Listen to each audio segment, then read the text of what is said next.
Tuan Speaker, saya terima apa yang disebut tadi oleh Tuan Speaker sebagai pandangan daripada Tuan Speaker. Memang sebagai peguam, Tuan Speaker ada kelayakan dan juga ada pengalaman dalam perkara-perkara ini. Dan yang penting, Tuan Speaker telah pun membuat rujukan kepada beberapa pasal di dalam Perlembagaan Persekutuan yang menunjukkan juga perkataan late tersebut dengan jelas wujud dan oleh dengan sedemikian diberikan takrifan seperti mana dalam konteks peruntukan tersebut. Sepahaman saya lah.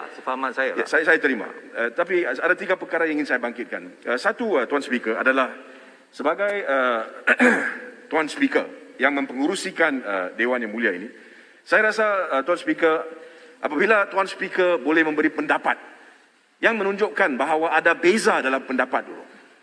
Kerana di sini, dan saya akan menjelaskan selepas dengan singkat apakah pendapat saya. Maka kalau ada perbezaan pendapat, itu sudah mencukupi untuk Tuan Speaker buat keputusan supaya usul saya dibenarkan dan perkara ini dibahaskan.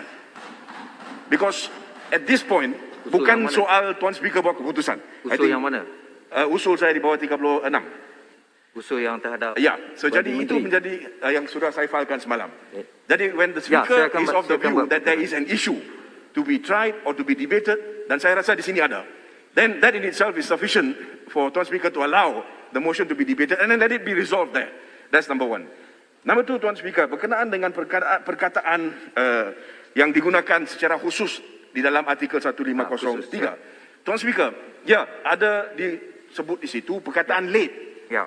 Tetapi Tuan Speaker, kita kena faham bahawa ruling dibuat oleh Tuan Speaker dengan menggunakan Standing Order 100, Peraturan Mesyuarat 100, yang cukup jelas menyatakan seperti berikut, saya baca, bahawa semua perkara yang tidak disyaratkan terang-terang dalam peraturan ini dan semua berkenaan dengan menjalankan peraturan ini pada perkara yang satu persatunya hendak diaturkan menurut cara yang tidak berlawanan dengan peraturan ini sebagaimana yang diperintahkan oleh Tuan Ketua dari satu masa ke semasa. Jadi dalam keadaan ini, Tuan Speaker buat keputusan supaya kita dibenarkan untuk berhujah, berbahas.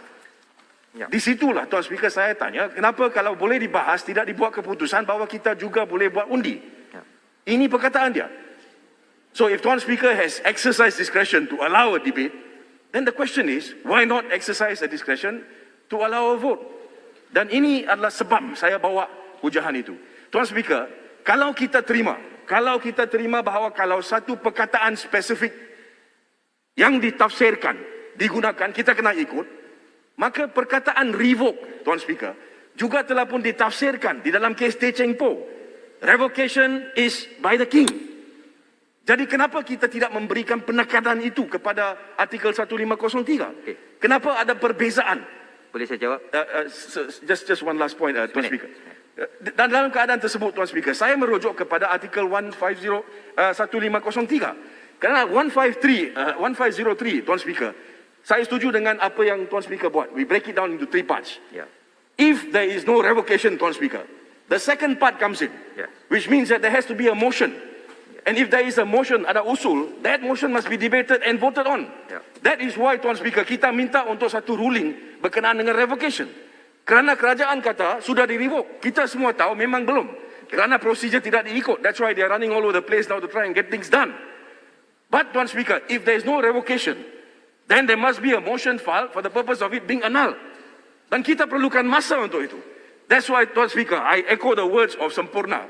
What is important here, Tuan Speaker, sangat penting, adalah kita ini kena faham dan memberikan perhatian kepada pengasingan kuasa. Kuasa yang diberikan kepada Yang di-Pertuan Agong adalah kuasa yang terjamin di bawah Perlembagaan Persekutuan.